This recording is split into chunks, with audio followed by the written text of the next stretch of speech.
Serial பண்றவங்களால நடிக்க முடியாத படத்துல. Seriously I am blessed. ஏன் அப்படின்னா, எந்த விஷயங்களும் நம்ம ரொம்ப போராட்டத்துக்கு அப்புறமா கிடைச்சதுன்றதும், ஒரு விஷயம் நம்மளோட திறமைய பார்த்து அதுவா வர்றதுக்கும் வித்தியாசம் இருக்கு.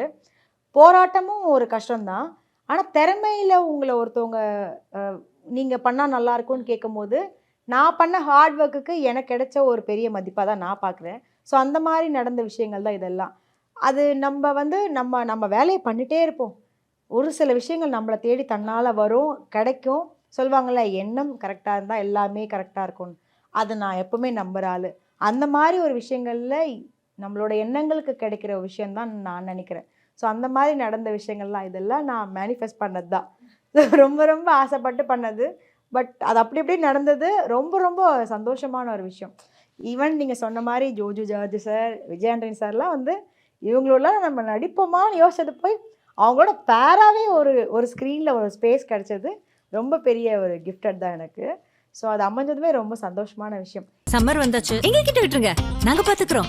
GT Holidays, South India's #1 travel brand.